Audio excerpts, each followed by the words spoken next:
My name is Emily Thompson, 32 years old, living in Brooklyn, and I just landed from a flight at JFK to East Hampton on a sweltering late June afternoon. Outside the airplane window, the Atlantic Ocean sparkled like a turquoise carpet stretching to the horizon. I had told myself the whole way that I just needed to show up, smile, clap when my sister Sophia walked down the aisle covered in white roses, then quietly place the envelope on the gift table and disappear before anyone could ask what I do for a living. I wasn't there to attract attention. I was only there because of the foolish thought that sister still meant something. Gurney's Montauk resort is right by the water, where the wealthy from Upper East Side often choose to host weddings they want on the cover of Vogue Brides. I wore a cream linen dress, hair tied low, no jewelry, polite enough not to be kicked out, but simple enough that no one would think I was trying to squeeze into Sophia's perfect Instagram frame. The check-in counter was white marble. The young staff member, probably fresh out of school, smiled professionally.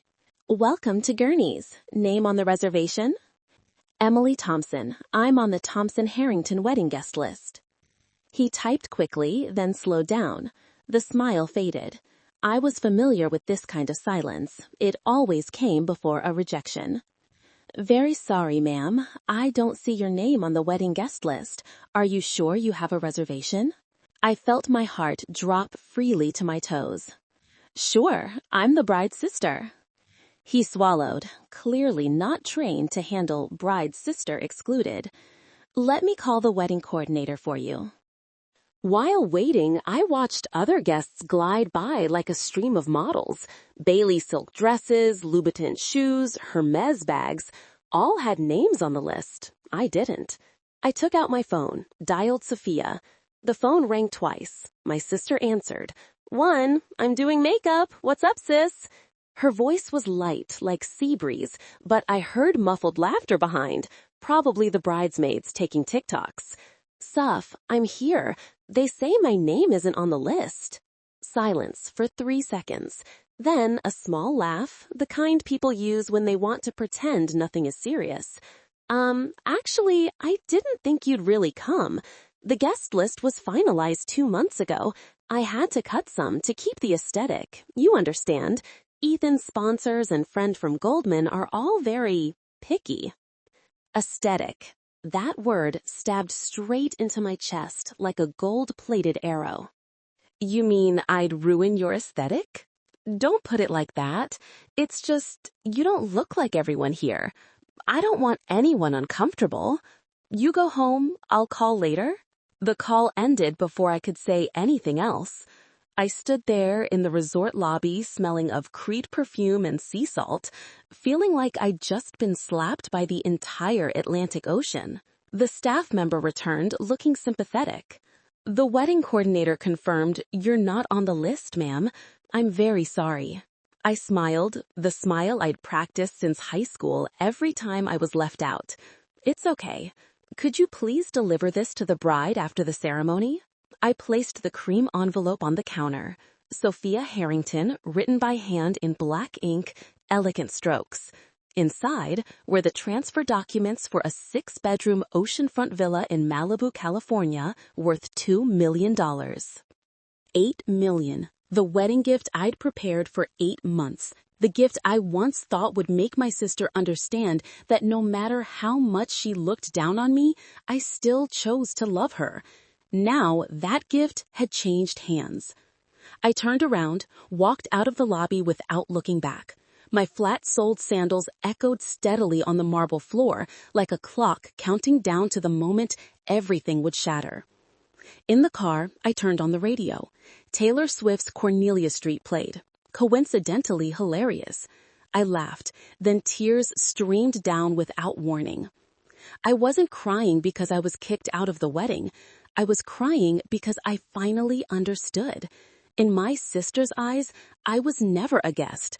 I was just an extra detail that could be cut to make the photo perfect on Instagram. And in that moment, I knew I just made the most important decision of my life. The cream envelope lying on the reception counter would no longer be a wedding gift. It would be a farewell. I drove away from Montauk, sea breeze blowing my hair through the window. Ahead was the long road back to Brooklyn, back to the life I'd built from the shards my own family left behind.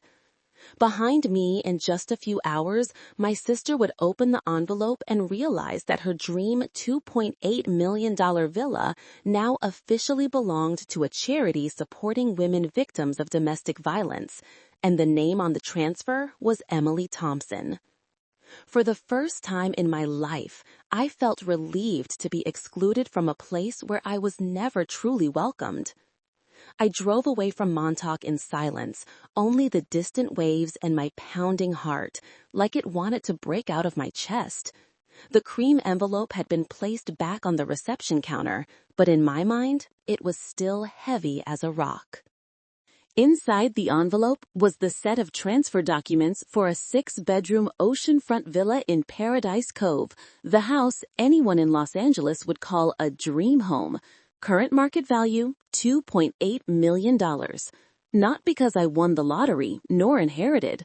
I bought it with profits from 3 consecutive house flips in Venice Beach and a loan from a female entrepreneur investment fund where I was a founding shareholder.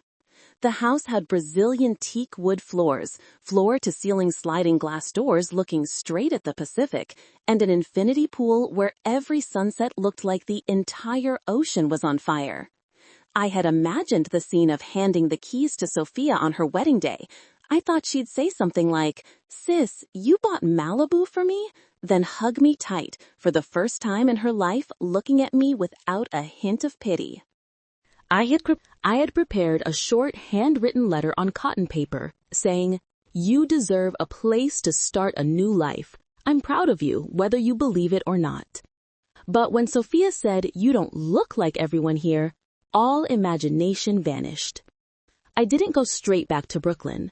I drove to a small cafe in Amagansett, sat on the patio, opened my laptop, and did what I'd secretly prepared from 3 weeks ago. Like a backup plan I didn't dare admit I had. I went to the Haven House website, the nonprofit I co-founded in 2021, specializing in safe housing for women and children escaping domestic violence. I'd cupped the Malibu house in the backup category since buying it because I knew one day it would be the perfect shelter. Discreet, high security, near hospitals and good schools. I just needed to change one line on the transfer documents from Sophia Harrington to Haven House Foundation Permanent Endowment Property. I signed, scanned, sent to my private lawyer in LA, and clicked Complete Transaction. The whole process took less than 15 minutes. I didn't cry. I didn't laugh. I just felt a cool stream of air flood my chest, as if I'd just removed a bra that had been tight for 32 years. 3 days later, right on Sunday morning, when the wedding was over and everyone was brunching by the pool, my phone rang nonstop. 35 missed calls from Sophia, 17 voice messages, all starting with sobs. Mom sent 9 messages, content almost identical. "Emily, what are you doing? Call Mom now." I opened one of Sophia's voice messages, put on speaker in my small Brooklyn kitchen. "Sis, you're joking, right? Malibu, that house? You said it was a wedding gift. How did you transfer it to some fund? Ethan's freaking out here. His sponsors saw the post on Haven House site. They think our family has drama. Please call back. You're ruining everything." I turned off the speaker, put the phone down, poured a cold brew coffee, and opened the Haven House website. The latest post was up. "We are incredibly grateful to philanthropist and real estate entrepreneur Emily Thompson for donating full ownership of the 6-bedroom villa in Paradise Cove, Malibu. The house will be renovated into long-term shelter for 12 domestic violence survivor families. This is the largest gift in Haven House's 12-year history." Accompanied by a photo of the house facade at sunset, sky ablaze in pink and orange, the words, "Thank you, Emily," written in white chalk on the sand. The post had 48,000 likes in just 2 hours. hashtags Havin' House Malibu, and hashtag Women Supporting Women trending in California. I didn't reply to any calls. I just sat there watching the early summer sun shine on the old wooden floor in my apartment, and for the first time felt this house, though small, though walls still cracked from last year's plumbing repair, was truly mine. The Malibu villa was no longer a wedding gift. It had become an affirmation. I don't need recognition from those who never saw me. I chose to give my value to those who truly need it. And when Sophia realizes her dream house will now be where other women start over, perhaps she'll understand, even a little, that being excluded from a place that never truly belonged to her was never the worst thing. Losing a sister willing to forgive unconditionally, that is the real loss. I grew up on the 28th floor of a pre-war building on Park Avenue, where the elevator had an operator in uniform and the lobby always smelled of fresh lily flowers. The apartment had 4 bedrooms, but only 3 people lived there regularly: Dad, Mom, and Sophia, because I was almost always in my room or pretending to study so I didn't have to go to the living room to hear them brag about my sister. My dad, Charles Thompson, is a managing director of a venture capital fund in Midtown. Mom, Evelyn, was once a corporate lawyer on Wall Street, then quit to manage family image, her way of calling taking Sophia to casting for children's fashion ads and charity galas at the Met. They were the kind of family that the New York Times once featured in Faces in the Crowd when Sophia was 10, because she had just won the statewide children's piano competition and appeared in Ralph Lauren's ad campaign. As for me, Emily Grace Thompson, I was the difficult child.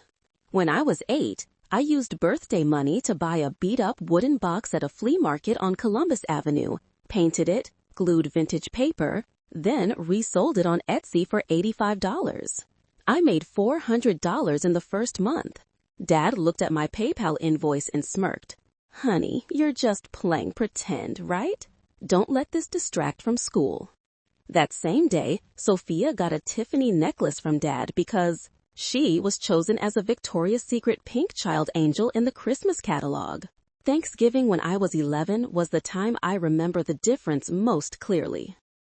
The long table covered in Irish linen, 24 guests, all Dad's partners and Mom's friends from the Hamptons. When everyone asked, "What grade is Sophia in now?" my mom stood up, pulled her to the center of the living room, had her perform a new cheerleading routine. Applause thundered. Then she turned to me, sitting curled in the corner of the table with a cold plate of mashed potatoes. Emily has achievements too. She just, sold some handmade stuff online. The whole table chuckled politely, the kind of polite laugh from the rich when hearing something cute. That Christmas, Sophia got a brand new MacBook Pro and a ski trip to Aspen with Mom's ex-boyfriend's family. She was just a teen then. I got a book, How to Get into an Ivy League, and a pat on the shoulder. Try harder. Our family has no room for ordinary people. Our high school was Brearley, the most expensive all-girls school on Upper East Side. Sophia was cheerleader captain, prom queen 2 years in a row, always top of Teen Vogue's best dressed list. I was the one in old hoodies, sitting in the library all lunch breaks, researching how to flip furniture on Craigslist. Sophia's friends, girls named Blair, Serena, Hayden, called me Emo Emily because I wore secondhand clothes and never highlighted my hair like them. Once I came home with first prize in the Junior Achievement Young Business Competition, my project made $12,000 profit in 3 months from selling recycled items. I excitedly showed Mom and Dad at Sunday dinner. Dad glanced at the certificate, nodded. Nice, but have you seen Sophia just got early action to Harvard? Mom put her hand on my shoulder, gently, like afraid to dirty my shirt. Don't be sad. Everyone has their own path. Their own path, in their understanding, meant I'd forever be my sister's shadow.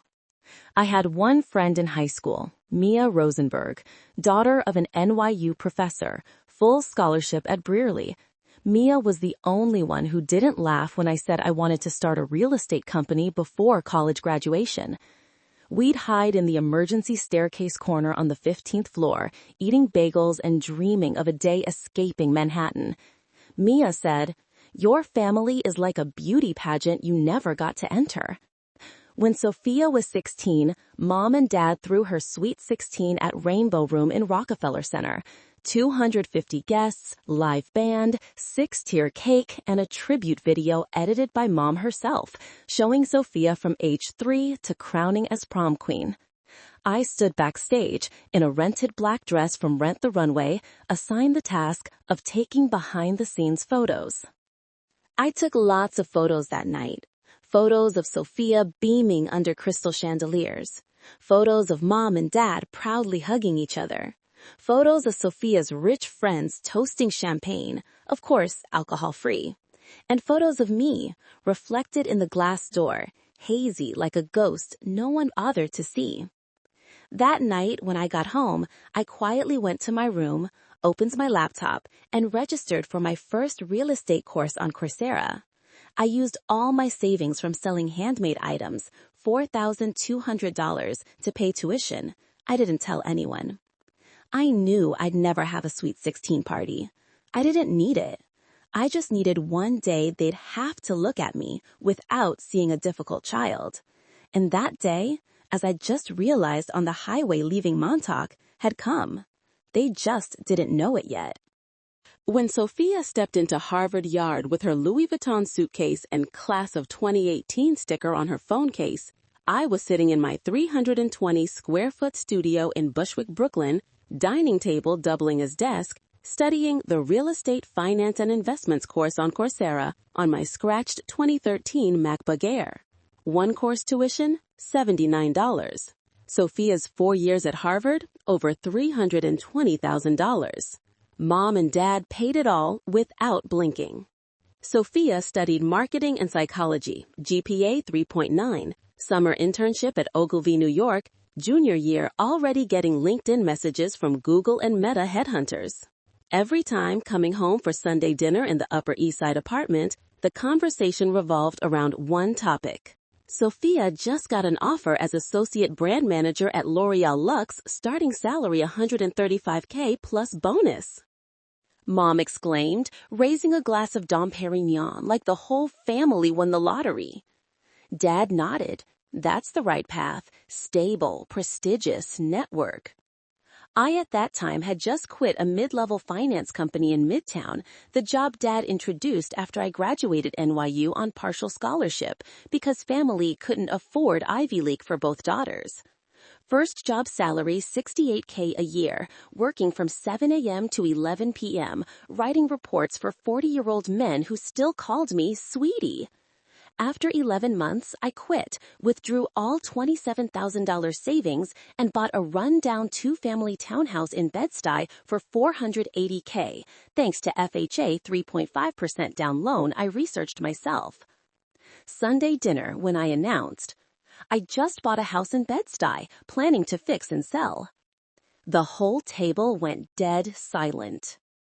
Dad put down knife and fork. Buy a house in Bed-Stuy? Do you know that area was once called Do or Die? You're gambling with your future. Mom chimed in. Emily, why don't you go back to banking?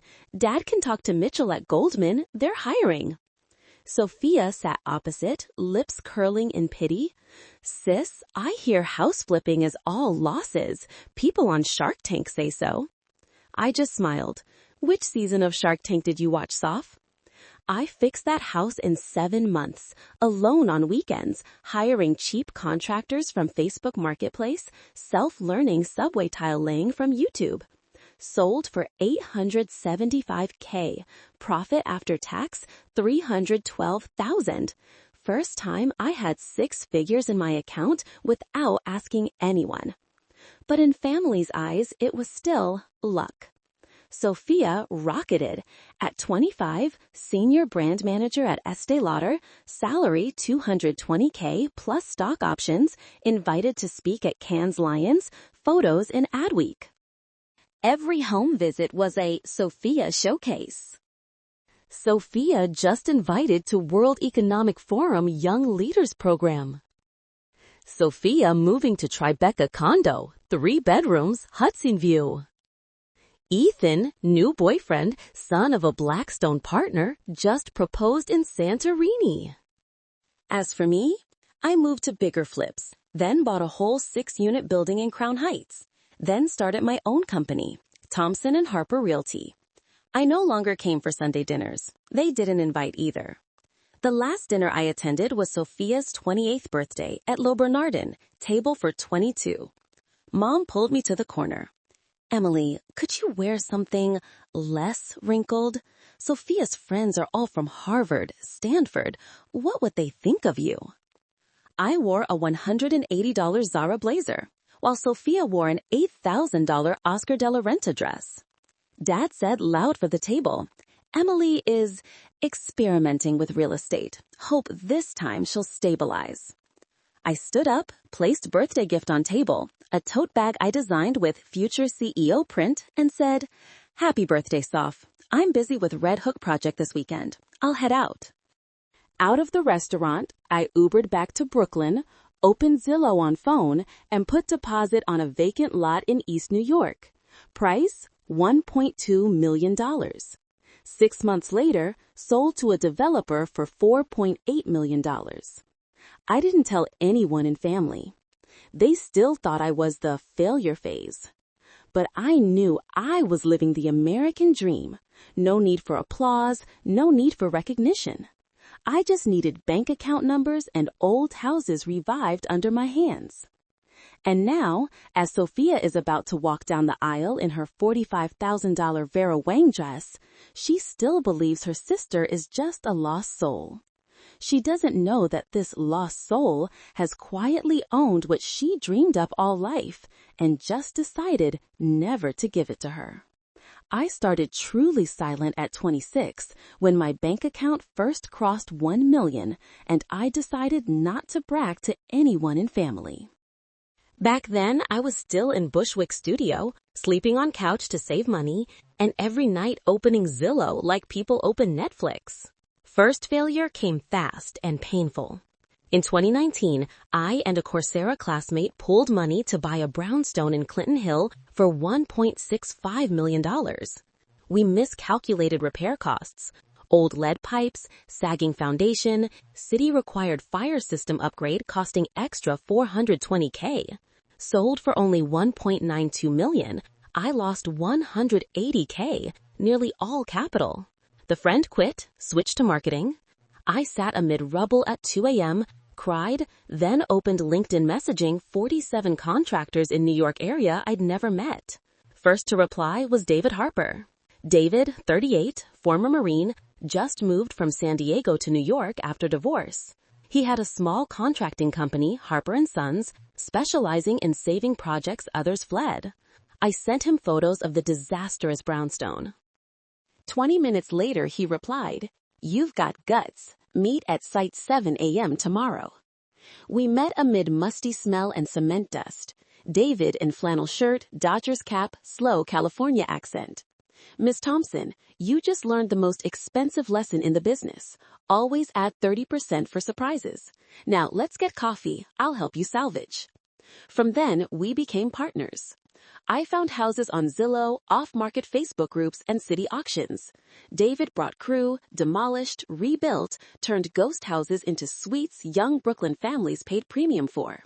We split profits 50-50. No long contracts, just handshake and trust. Third project was an old warehouse in Gowanus, bought for $980K via tax auction. David turned it into 4 industrial lofts, exposed brick walls, exposed pipes, criddle steel windows. Sold out in 11 days, total profit $2.4 million. I used my share to pay off student loans and buy my first real apartment, a true loft in Williamsburg. 2021 pandemic froze the market. People panicked sold. David and I went against the flow, bought 11 houses in Queens and Bronx at rock-bottom prices, renovated during lockdown when material costs low, sold when market rebounded 2022. In just 14 months, our portfolio grew from $4 million to $28 million. We officially opened a company, Thompson Harper Capital. First office, a corner in David's Red Hook warehouse, desk, an old door on 2 sawhorses. I hired gradually, a Goldman analyst who quit, a big architect, a 23-year-old TikTok real estate marketer. No one in my family knew. I blocked Mom's and Sophia's Instagram stories long ago. Summer 2023, I found the biggest deal of my life via a hidden Zillow listing. 6-bedroom villa in Paradise Cove, Malibu. Previous owner, an indie film producer, bankrupt after last project failed. House foreclosed, bank wanted quick sale. Listed $3.1 million. I flew to LA alone, walked the private beach, stood before floor-to-ceiling glass watching dolphins swim by, and knew this was once in a lifetime. I paid $2.65 million cash, no extra loan. David flew after, checked structure, laughed big. Miss Thompson, you just bought the California dream for Manhattan penthouse price. We didn't renovate much, just fresh paint, new floors, smart home system. Reappraised $4.2 million after 3 months. I kept it, didn't sell. That was the first time I thought of giving it to Sophia. She had just gotten engaged to Ethan Harrington, son of a private equity family in Greenwich, Connecticut. I imagined the family's shock when Bad Child owned a Malibu villa. I even had lawyer draft gift papers, waiting for wedding day to sign. But then Hamptons happened. Now, sitting in my Williamsburg loft, looking at East River's sparkling Manhattan lights, I reopened Malibu documents on laptop. Just change one recipient line, from Sophia Harrington to Haven House Foundation. I hit save. No hesitation, because in all these silent years building everything, I learned something family never taught. A person's true value isn't in others seeing you or not. It's in what you choose to give the world, even if no one applauds. And I chose. Malibu won't belong to someone who kicked me out of their wedding. It will belong to women kicked out of their own homes just for speaking up. That's the legacy I want to leave. No need for family to understand. They'll see in a way they never expected. Sophia's engagement news came via an Instagram photo on a Friday night, October 2023. Sophia kneeling on Santorini Beach, white silk dress flowing, hand with 6-carat Harry Winston ring sparkling under Greek sunset. Caption, I said yes to forever with my best friend. 47,000 likes in first 8 hours. I sat in Williamsburg loft, holding a $12 Pinot Grigio glass, staring at screen, feeling my heart twist strangely. Happy, painful, jealous. Not for Ethan or the ring. I was jealous of being chosen completely, publicly, without doubt. That night, I opened Malibu Villa photos for the first time in months. Photos David sent from July. Pristine white facade with Spanish tile roof, floor-to-ceiling sliding glass opening to endless blue ocean, infinity pool merging with Pacific, as if the world was just blue. Main room with natural stone fireplace, kitchen with Kalikata Marble Island, 6 bedrooms, each with private balcony overlooking sea. Wake up to waves, sea salt smell, California's brilliant sun.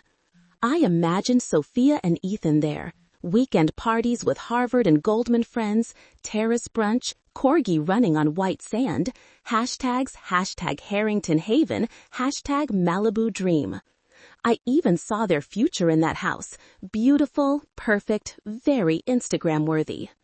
I thought, if I gift it, maybe everything changes. Maybe Sophia looks at me differently. Maybe Mom and Dad stop introducing me as Emily, the older one, currently trying real estate. Maybe, for once in life, I'd be the generous one, the wonderful sister, instead of the failure always outside the frame. I called LA lawyer next week. Prepare gift deed. Recipient, Sophia Grace Thompson Harrington. Note, wedding gift. Lawyer surprised. You sure? This is $2.8 million asset, no conditions. I answered without hesitation, I'm sure. I wrote handwritten letter on cream cotton paper, light scent of vanilla and sandalwood. Soph, This house was once my dream. Now I want it to be yours. Wishing you lifelong happiness. I love you whether you believe it or not. Emily. I put letter in envelope with copy of documents, sealed with blue sea wax, Malibu ocean color. I imagined wedding day, handing it personally, hugging her tight. For first time in life, we'd be real sisters. But then, following months, everything gradually shattered. I wasn't added to wedding group chat. I heard about dress fitting at Kleinfeld from Mom's old friend. I saw Sophia's story posting 12-course menu tasting at 11 Madison Park. No tag me. Every call asking Mom, answered busy. Mom's choosing flowers with Sophia. Call back, okay? I still tried. I booked flight to Santorini for engagement, then canceled because no name on guest list. I still kept cream envelope in desk drawer next to passport as reminder I still had chance to forgive. Until late June afternoon in Montauk when Sophia said straight over phone, "You don't look like everyone here." That sentence like a clean knife cutting the last thread. I stood in resort lobby, envelope in hand, and for the first time, no more struggle. No more what if I gift. No more maybe she's just stressed. Just cold clarity. I deserve love without buying it with a $2.8 million house. On drive leaving Hamptons, I called LA lawyer. Change recipient, send new documents in 24 hours. Who specifically? Hampton House Foundation, full asset, no retained rights. I hung up, opened car window, let sea breeze hit face. Malibu would never belong to someone who kicked me out of their life. It would belong to women kicked out of their own homes, and now given a place to start over. I chose forgiveness, but not for Sophia, for myself. First shock came via tiny WhatsApp notification in December last year. I was at Red Hook site, hard hat on, dust covered when phone buzzed. Sophia's wedding ring glass has added you. I smiled foolishly amid rubble. Finally, she remembered sister. But just 11 minutes later, text appeared. Sophia's wedding ring glass removed Emily Thompson. No explanation, no private message, nothing. I screenshot, sent private to Sophia. Misclick? Blue dots appeared, then disappeared. 10 minutes later, reply. Sorry, sis. This group is only for bridesmaids plus VIP guests. I was afraid of mess. XOXO. Those two words stabbed my chest harder than being deleted. Next week, Mom sent photo and family group. Sophia trying dress at Vera Wang flagship on 5th Avenue. Fishtail gown with 8,000 Swarovski crystals. $68,000. Mom tagged whole world except me. I called asking, "Can I come along, Mom? I want to see her in wedding dress." Mom hesitated. This time just Mom and bridesmaids. Next time, okay? No next time. January, I saw Aunt Linda's story. Bridal shower at the plaza, afternoon tea with Latteray macarons, David Austin rose backdrop, hashtag Sophie shower. 46 tagged. I wasn't in any photo. I messaged Sophia. Heard shower was beautiful. Congrats. She replied with heart sticker and nothing more. February, whole family flew to Vegas for bachelorette. Bellagio penthouse suite, white limo, Thunder from Down Under show, Armand de Brignac champagne bottles person-sized. Video on TikTok hit 2.4 million views. I knew because a high school friend sent link with caption, "Where's the bride sister?" I messaged Mom, "Bachelorette fun, Mom?" Mom replied after 14 hours, "Oh, honey, I was so drunk, forgot to reply. So fun. Sophia's friends, super cute." March, official invite email to my inbox, old college address. Invited to wedding at Gurney's Montauk, June 29. Small line, regretfully, only named guests are invited, meaning no +1. I still thought I was named guest. I booked flight, Reformation linen dress, still believed everything was just too busy. May, I got Sophia's voice message at 1 a.m., clearly after some drinks. "Hey sis, listen, final guest list had to cut because venue limit's 150. Ethan has key partners from Blackstone with fiancés, so I have to prioritize. Understand? Okay? I still want you there, but don't book room too early. Let me confirm. I listened 7 times. Her voice sweet, but each word slapped. I replied with one message. Okay. Then I still booked room, still bought gift, still flew to Montauk. Because I foolishly believed sisterhood stronger than guest list and hashtags. Until, standing before Gurney's reception, hearing staff say, "I'm sorry, your name is not on the list," I understood all those misclick, next time, prioritize weren't accidental. They were a carefully arranged chain to push me out of the perfect picture Sophia wanted the world to see. And now, as I've left the resort, driving coastal road with cream envelope, now changed owner, I realize a harsh truth. People can exclude you from group chat, dress fitting, Vegas bachelorette, even their own wedding. But they can't exclude you from the value you've built yourself. Malibu now belongs to Haven House. And for the first time in life, I feel relieved being excluded from a place I was never truly welcomed from the start. Sophia chose aesthetic. I chose self-respect. And self-respect, turns out, worth more than a perfect wedding photo on Vogue. Late afternoon, June 28, Montauk. Hampton sky beautiful to heartache. Atlantic breeze cool. Golden sun shining on sea. Seagrass and wild rose scent mixed. White clouds fluffy as if trimmed with scissors. Perfect day for wedding photos. I stepped into Gurney's lobby in cream linen dress. Hair low ponytail. Carrying small suitcase and nude clutch. In clutch, the cream envelope, heavier than suitcase. Check-in counter, white marble. Behind, floor-to-ceiling glass wall overlooking sea. Staff in white shirt, standard East Coast smile. Welcome to Gurney's. Name on reservation? Emily Thompson, Thompson Harrington Wedding. He typed. Brows furrowed slightly. Typed again. I'm terribly sorry, ma'am. I don't see your name on wedding guest list or our system. Can check again? I'm the bride's sister. He called wedding coordinator on walkie. While waiting, I watched other guests. Bailey dresses, Manolo shoes, Chanel bags, all smiling radiantly, like from Pinterest, Hampton's wedding board. I took phone, dialed Sophia. Rang. She picked up immediately, shrill voice mixed bridesmaids' laughter. Sis, I'm doing makeup. Soph, I'm here. They say my name not on list. Silence 3 seconds. Then light sigh. Sigh of someone about to say something prepared long ago. Actually, I didn't think you'd really come. Final list cut to 148. Ethan has big partners from Blackstone. Their wives, influencers. I have to keep aesthetic consistent. You understand, right?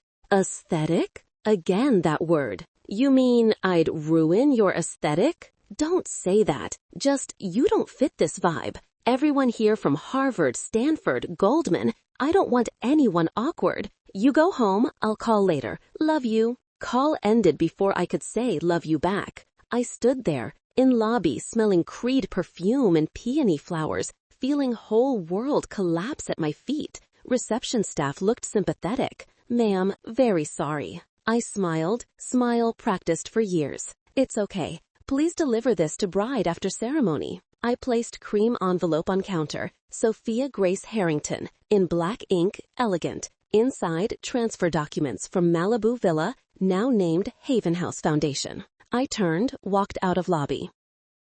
Sea breeze blew strong, making my dress flutter. I passed rows of tables set for evening reception, white roses, champagne towers, neon S&E backdrop. I didn't look back. In car, I closed door, sat still a moment. Then tears streamed. No sobbing, just silent flow. Tears for 10 years considered not good enough. Tears for Sunday dinners compared. Tears for once thinking a $2.8 million house could buy sisterhood. I wiped face with back of hand, took deep breath of Hampton sea salt, Started car. In rearview mirror, Gurney resort receded, sparkling under golden sun like perfect postcard. But I knew, tonight when Sophia opens envelope, that postcard would shatter. I drove away from Montauk, radio on Taylor Swift's Antihero. Taylor's voice. I wake up screaming from dreaming, one day I'll watch as you're leaving. I smiled. First time that day. Not me leaving. But me finally choosing myself. Malibu now belongs to women who truly need it. As for me, I have enough home, in my own heart. And for first time, I'm not crying for being left behind. I'm crying for finally learning to walk away. Wedding reception at 7 p.m. under perfect Hampton sunset. Sky ablaze pink-orange, sea sparkling like diamonds sprinkled. Edison lights strung across lawn to private beach. 148 guests, all East Coast elite. Investment funds, tech millionaires, million-follow influencers, all in Tom Ford tuxes and couture gowns. Tables covered in Ecuador-imported white peonies. 12-course menu designed by Daniel Boulud. Dom Perignon 2008 flowing like water. Sophia in Monique Lhuillier fishtail gown with over 10,000 crystals. Arm in arm with Ethan Harrington, 29, founder fintech startup just raised $400 million Series C. Hot boy on Forbes 30 Under 30. Gift time, MC, famous Manhattan comedian, laughed big. Now let's give it up for the bride opening some very special gifts. Staff brought wooden recycled gift table, top cream envelope with elegant handwritten. Sophia beamed before Instagram live stream, held envelope. From my sister Emily, probably spa voucher or something. She's always mysterious like that. Whole hall chuckled politely. She tore envelope, pulled thick papers with handwritten letter. Sophia's smile froze in 0.3 seconds. My mom at family table leaned. What gift, honey? Sophia didn't answer. Her eyes scanned bold print. Grant deed, transfer of real property, Paradise Cove, Malibu 90265. Grantee, Haven House Foundation. Appraised value, $2,800,000 USD. Small, oh my God, escaped Sophia's throat. She flipped to last page, clear signature, Emily Grace Thompson. Ethan frowned, snatched papers. What the hell is this? Hall started murmuring. A bridesmaid quickly opened phone, typed Haven House Foundation Malibu. Homepage loaded. Breaking, philanthropist and real estate entrepreneur Emily Thompson donates $2.8 million oceanfront estate in Malibu to Haven House, creating permanent safe haven for 12 domestic violence survivor families. With Sunset House photo and big text. Thank you, Emily, for giving women a new beginning. Post had 127,000 likes in 40 minutes. Someone in guests yelled, "That's the house on Zillow everyone was talking about last month." Murmurs turned to commotion. Phones raised everywhere, flashes continuous. Instagram live stream of 3 million follow influencer live, right corner comments flooding. Wait, is this the sister she didn't invite? Drama of the year. Hashtag Harrington vetting trending. Ethan, red-faced, pulled Sophia off stage, whispered gritted, "You told me your sister basically unemployed. How the fuck does she own $2.8 million house in Malibu?" Sophia stammered, I don't know. She just does charity." My mom stood abruptly, ran after. Shrill, "Sophia, calm, must be misunderstanding." My dad, pale, forced smile at Blackstone Partners. Just family misunderstanding, nothing. But too late. Video of Sophia opening envelope cropped, captioned, "When you uninvite your millionaire sister from wedding and she donates $2.8 million gift to charity instead," hit 8 million views in 3 hours. Hashtags Malibu Mansion Drama and hashtag Sister Revenge global trending. In bridal suite, Sophia slumped on sofa, wedding dress stained, tears and mascara. Yes, understand. Will handle optics. No, doesn't reflect company. A bridesmaid whispered to another. I heard bride's sister founder Thompson Harper Capital, Brooklyn portfolio over 80 million. Music outside stopped. Guests started leaving quietly. Some still snapped photos of empty gift table. While world watched Harrington wedding drama explode on TikTok, I sat in Williamsburg loft, drinking cold brew, viewing Haven House donation confirmation. One message from unknown number. Thank you, sis. 12 families just got new home because of you. Haven House team. I smiled, turned off phone. In Montauk, $500,000 wedding officially ended at 9 p.m., not because out of wine, but bride cried out mascara and groom an urgent crisis PR team meeting. As for me, first time in life, I felt I truly belonged somewhere, even if no family member there to witness. Sunday morning, Brooklyn sunny, coffee drip on oak kitchen table. My phone rang till almost fell off. 127 missed calls. 42 voicemails. Instagram inbox exploded. I only opened Mom's one voicemail on speaker. Emily Grace Thompson, answer Mom immediately. What are you doing to whole family? This is your sister's wedding. You think you have right to ruin her most important day just for childish ego? We're family. Family always comes first. Call Mom now. Family always comes first. Mom's mantra repeated since I was 8, every time I dared protest Sophia prioritized. I didn't call back. 3 p.m., doorbell rang nonstop. Through camera, Mom and Dad outside Williamsburg apartment hallway. Dad in Ralph Lauren polo, Mom hugging Hermes bag, both faces red. I didn't open door. Dad knocked hard. Emily, open door. Dad knows you're in there. Mom cried through crack. Honey, open for Mom. Mom's sorry. Mom didn't know things got this far. Your older sister, you must be generous.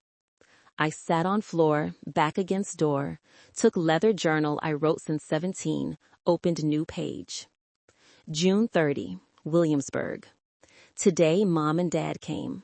They said family comes first. But for 32 years, family meant Sophia comes first. They never apologized for letting me grow up feeling like draft era of little sister. They never asked if I was okay being excluded from group chat, wedding, her life. They only appear when their reputation affected. When hashtag Harrington wedding drama top trending. When Ethan's partner starts questioning Harrington family values. Outside, Dad continued. You think this is mature? You embarrass whole lineage. If grandparents alive, they'd be disappointed. In America, family is everything, Emily. I wrote on, family is everything, except when you're not their right child. I spent whole life trying to be child they could be proud of. Then I realized I don't need their pride. I just need pride in myself. Mom cried louder. You want Mom Neal out here? What did Mom do wrong for you treat Mom like this? Your big sister, you must set example. I stopped pen, took deep breath. Once I believed big sister means yield forever.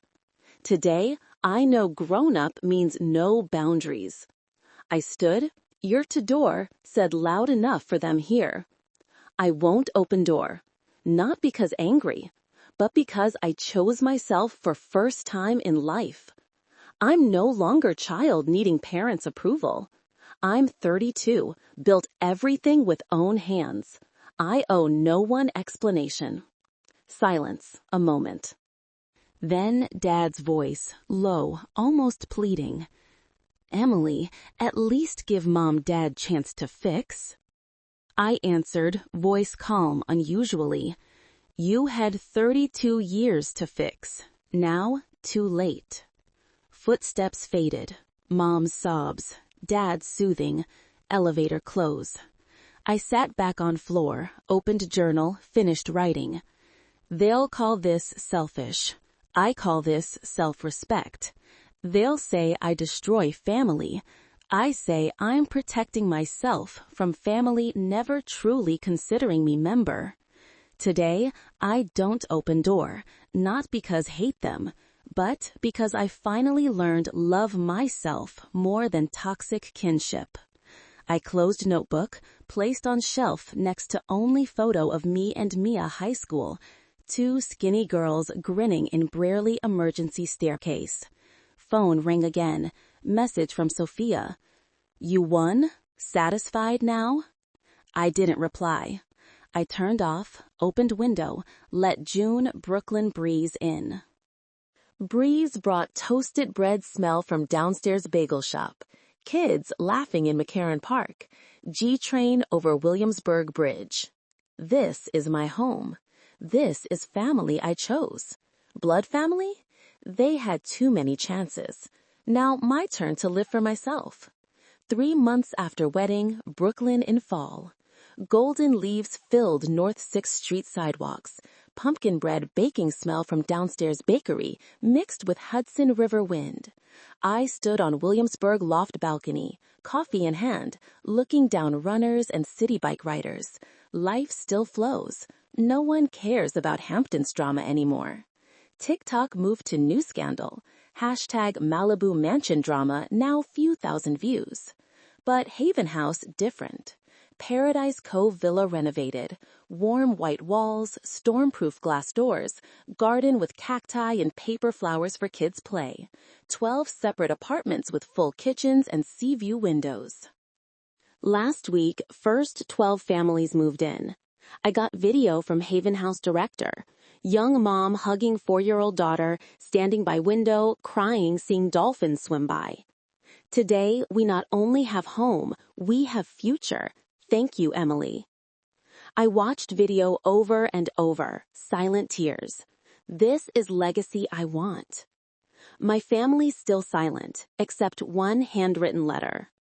Last week, thick white envelope to apartment mailbox. Familiar Sophia handwriting, elegant strokes like mine. Inside 4 lined pages, Creed green Irish tweed perfume, scent she used since 18. Sis Emily. I don't know how to start. I've written this letter 17 times, then thrown away. I don't expect forgiveness right away. I just want to say real sorry. That day in Montauk, I was scared.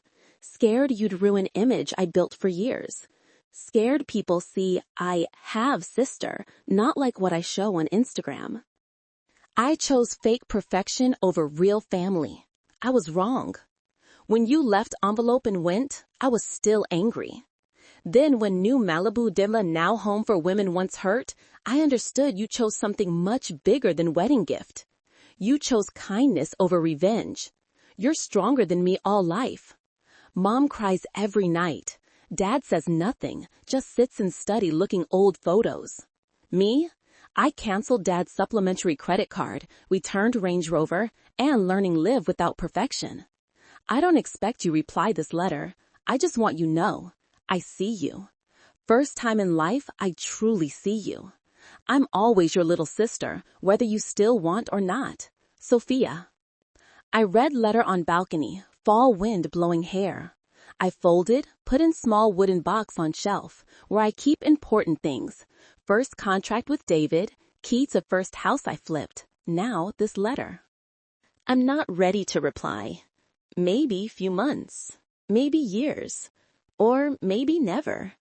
But I'm no longer angry. I learned forgiveness doesn't mean back to old. Forgiveness is letting go for own freedom. Today, I opened Zillow, searching new land in upstate New York, next Thompson Harper Capital Project. I no longer check Sophia's Instagram. I no longer wait for recognition.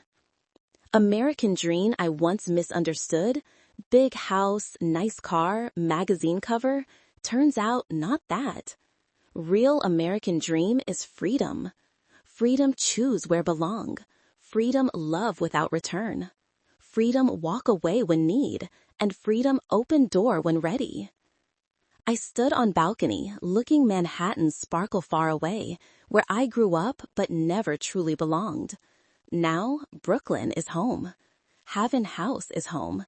women in Malibu are home, and myself, finally home to myself. I sipped coffee, smiled at fall wind. Life doesn't need perfect. It just needs to be mine. And for first time after 32 years, I know it truly is.